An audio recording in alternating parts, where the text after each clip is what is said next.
Social media platform पर ये तस्वीर जो अभी आप बैकग्राउंड पर देख रहे हैं ये काफ़ी वायरल हो रही है। काफ़ी लोग इसे साझा कर रहे हैं। इसे अंसार इमरान ने असल में साझा किया था।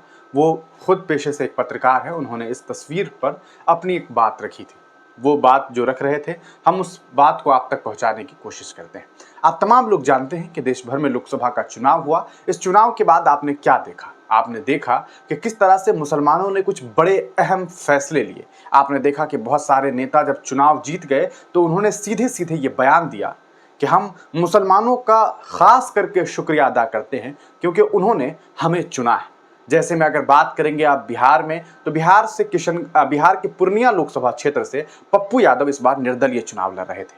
उन्होंने निर्दलीय चुनाव लड़ने का ऐलान किया। फिर क्या था, मुसलमानों ने सीधे सीधे एक तरफा मत पप्पू यादव को दे दिया और पप्पू यादव चुनाव जीत गए। ऐसे ही अगर आप बात करेंगे उत्तर प्रदेश की, तो उत्तर प्रदेश के नगीना लोकसभा सीट से इस बार चंद्रशेखर आजाद चुनाव लड़ रहे थे। चंद्रशेखर आजाद चुनाव लड़ते हैं, उसके बाद उनका ये फैसला होता है। फिर आप देखते हैं कि वहां पर तमाम दल के कैंडिडेट भी अपने अपने प्रत्याशियों को उतारते हैं। इंडिया महागठबंधन अपने प्रत्याशी को उतारता है, भारतीय जनता पार्टी अपने प्रत्याशी को उतारता है, लेकिन इसके बावजूद वहां के मुसलमान अटल हो जाते हैं और एक साथ मिल करके एकजुट होकर के चंद्रशेखर आजाद को वोट देते हैं और चंद्रशेखर आजाद वहां से भारी मतों से चुनाव जीत जाते हैं और वो 18वीं लोकसभा में कहा जा सकता है देश के सदन का हिस्सा होंगे। उसी तरह आपने देखा कि पप्पू यादव भी उसी तरह जो है आगे बढ़े। लेकिन आपने इन मामलों में क्या गौर किया? आपको ये बात समझ में आई कि जब आई इंडिया महागठबंधन के खिलाफ, जी हां, आई इंडिया महागठबंधन के खिलाफ इन दो प्रत्याशियों ने, ऐसे और भी मामलात हैं, ये एग्जाम्पल के तौर पर ये तस्वीरें हैं आपके सामने में, ये दो प्रत्याशियों ने जब ये बात कही कि हम सीधे सीधे आई इंडिया महागठबंधन के खिलाफ ये लोग चुनाव लड़ने के लिए उतर गए और इन्होंने ये बातें बताई कि हम संविधान की लड़ाई लड़ेंगे, हम आवाज उठाएंगे, हम मुसलमानों की आवाज उठाएंगे, हम दलितों की आवाज उठाएंगे, हम पिछड़ों की आवाज उठाएंगे, तब मुसलमानों को लगा कि यार ये लोग तो सही कह रहे हैं। और मुसलमानों ने उस वक्त क्या किया, आई इंडिया महागठबंधन को उन्होंने अपने जहन से निकाल दिया। वो सोचने लगे कि अभी हमारी जरूरत ये नहीं है कि हम आई इंडिया महागठबंधन को चुनाव जिताएं, उनके कैंडिडेट को चुनाव जिताएं, बल्कि जरूरत ये है कि हम इन निर्दलीय प्रत्याशियों को चुनाव जिताएं ताकि ये सदन में पहुंच सके। और आपने देखा कि किस तरह से बीमा भारती चुनाव लड़ रही थी पूर्णिया लोकसभा सीट से, उन्हें मुसलमानों ने एक वोट नहीं दिया। एक वोट नहीं देने का मतलब है कि बहुत बहुत रेयर परसेंटेज के लोगों ने जाकर के उन्हें वोट दिया। सारे लोगों ने किन्हें वोट दिया? पप्पू यादव को, और पप्पू यादव चुनाव जीत गए। ऐसे ही इन लोगों ने नगीना में क्या किया, नगीना लोकसभा क्षेत्र में, वहां पर भी आई इंडिया महागठबंधन के प्रत्याशी थे, उन्हें वोट नहीं दिया और सीधे सीधे जिता दिया चंद्रशेखर आजाद को।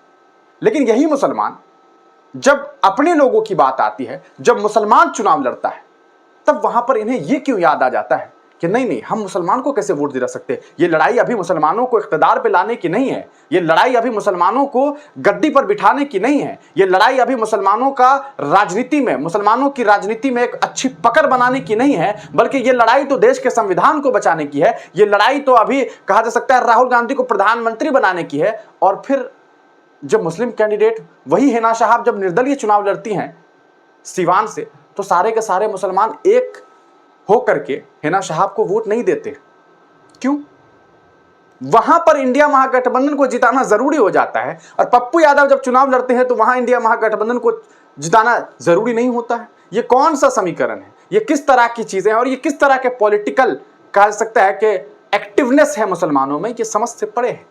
वो अख्तरुल ईमान जो बिहार में विधानसभा में जम करके चीखते हैं, चिल्लाते हैं, मुसलमानों के हक और हुकूक की बात करते हैं, दलितों, वंचितों, शोषितों की आवाज उठाते हैं, उन्हें वोट नहीं देना होता है। उस वक्त मोहम्मद जावेद साहब को बस इसलिए वोट दिया जाता है। अगर वहां जावेद ना होकर के कोई और भी होते, किसी और धर्म मजहब से भी ताल्लुक रखते, तो शायद वहां के लोग ये सोच करके वोट देते कि नहीं, ये लड़ाई तो राहुल गांधी को प्रधानमंत्री बनाने की है और नरेंद्र मोदी को गद्दी से हटाने की है। और आप क्या करते हैं, वहां पर अख्तरुल ईमान को चुनाव नहीं जीतने देते। क्यों? अख्तरुल ईमान चुनाव जीत जाते तो क्या वो आई इंडिया महागठबंधन का साथ नहीं देते? क्या अगर हिना साहब चुनाव जीत जाती तो क्या वो भारतीय जनता पार्टी के साथ चली जाती, या कल को अगर जरूरत पड़ती तो वो आई इंडिया महागठबंधन को, ऑब्वियस सी बात है कि वो आगे बढ़ाने की कोशिश करती। तो ये जो एक चीज है मुसलमानों के अंदर, जो ये एक अजीब सी बातें आ गई है, ये एक सवाल खड़ा कर रहा है कि आखिर ये क्यों हो रहा है, ये कौन सी राजनीति है? किस तरह का पॉलिटिकल एक्टिवनेस है मुसलमानों के अंदर? ये बड़ा सवाल है। आप खुद सोचिए ना कि पप्पू यादव को जिताने के लिए आप इंडिया महागठबंधन के खिलाफ वोट कर सकते हैं, लेकिन हिना साहब को जिताने के लिए आप ऐसा नहीं कर सकते। जबकि अगर हिना साहब मजबूत होंगी तो आप मजबूत होंगे, अगर अख्तरुल ईमान चुनाव जीतेंगे तो आप मजबूत होंगे, लेकिन आपने ऐसा नहीं किया। ये एक बड़ा सवाल है। और आपको क्या लगता है कि इसके पीछे की क्या वजह है? क्या आपको लगता है कि मुसलमान मानसिक गुलाम हो चुके हैं कुछ पॉलिटिकल पार्टीज की, कुछ विचारधाराओं की? आखिर मुसलमानों का क्या विचारधारा है पॉलिटिक्स को लेकर के? अपनी राय कमेंट सेक्शन में जरूर दीजिएगा। तब तक के लिए दीजिए इजाजत, फिर मिलेंगे किसी नई वीडियो के साथ किसी नई पेशकश।